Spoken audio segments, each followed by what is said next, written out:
welcome to the show that makes me look like I don't want people to see my face, but in reality it's because I have no better filming technique than to just cut off my head. Don't worry, this isn't the French Revolution or anything.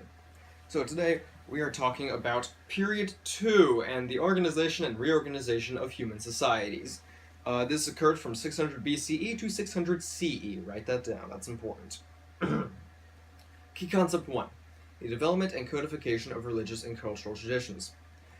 These created a bond among people, an ethical code to live by. I know quite a few people who would argue the ethical code thing, but we're skipping over that. And it also created conflict due to religious diversity. You know, there's the one guy who's with one religion, there's the other guy who's the other religion. They presumably want to make the world a better place, but they disagree on whose god is actually real, so they get into a fist fight and kill several people, including themselves. How religions do get out since all of human history. So here are the important religions to note. There is Judaism, Hinduism, Buddhism, Confucianism, Taoism, Christianity, and Greco-Roman philosophy. Now, the AP Institute apparently classifies them as religions, although I would say belief systems is more accurate because Confucianism and Greco-Roman philosophy are not religions. Taoism, debatably, is a religion. I would still say that one's really more of a philosophy, but still, basically, belief systems is the best blanket term to cover all those by. But those are really the ones you need to know. Belief systems affected gender roles, another Tumblr trigger warning, patriarchy. Shamanism and animism, along with ancestor worship, persist in some parts of the world. Literature and drama developed uniquely, along with distinctive architectural styles. The kind of thing you'd expect from different cultures. And that is really all you need to know for Key Concept 1. Key Concept 2, the development of states and empires. So let's go through the key states and empires. We have Persia, we have the Qin and Han dynasties in China, we have Maurya and Gupta empires in India, we have the Phoenician city-states, we have Greek city-states in the Hellenistic Empire, we have the Roman Empire, which everybody knows, we have Teotihuacan, and the Mayan city-states. They're in the same area, you're good, they're in Mesoamerica. And then we have the Moche, who are in the Andes.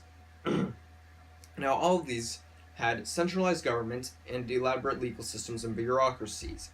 There were specifically 4 regions where rulers created administrative institutions. These are China, Persia, Rome, and South Asia. South Asia can also be replaced with India in most of, basically all of the AP World stuff until Pakistan is formed in, I think, period 6. So, just for most of this, South Asia equals India. That's the easiest way to remember it. All these empires projected military power through diplomacy, developing supply lines, building fortifications, defensive walls, roads, and new groups of military officers and soldiers from local populations or conquered peoples. They'd recruit from wherever they just conquered, kind of thing. Cities also served as centers of trade, public performance, religious rituals, political administration, effectively what you expect a city to serve as, they served as. Basic hierarchies formed, and they all included, to some degree, cultivators, laborers, slaves, artisans, merchants, elites, or caste groups. I say basic hierarchies because every hierarchy had these in some degree, but depending on the society and civilization, they were organized differently. And India specifically had the caste system and the caste group. Empires created many problems for themselves that led to their collapse. This is pretty ubiquitous, and it always looked to Rome. Rome lasted a long time but screwed up royally. There was environmental damage from constant war. There were social tensions because people weren't nice. There was concentration of too much wealth in the hands of elites, which caused social tensions. There were external problems as well, like the threat of invasions, or your next-door neighbor not being a nice guy. So now we move to Key Concept 3, emergence of trans-regional networks of communication and exchange. So here are the 4 major trade routes you need to know. There are the Silk Roads, there are the Trans-Saharan caravans, there's the Indian Ocean routes, and the Mediterranean Sea.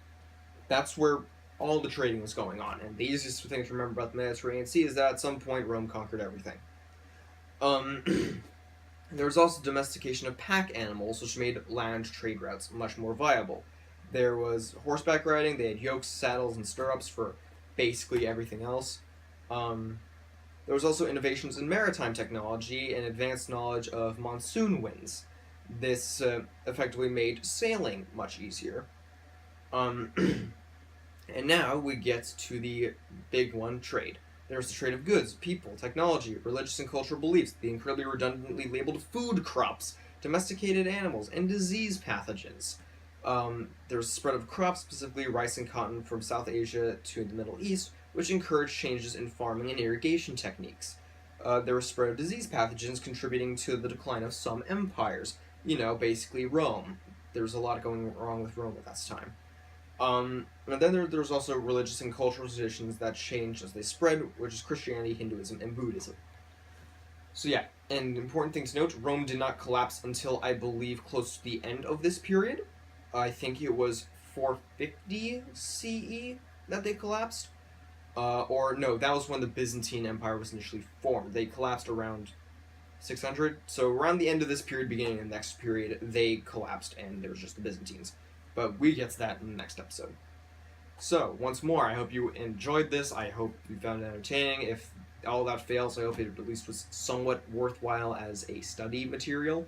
And if you'll excuse me, I'm going to get a glass of water because consecutively recording this for like an hour or two straight makes me really parched. And this computer just eats up all the cold air. It's annoying.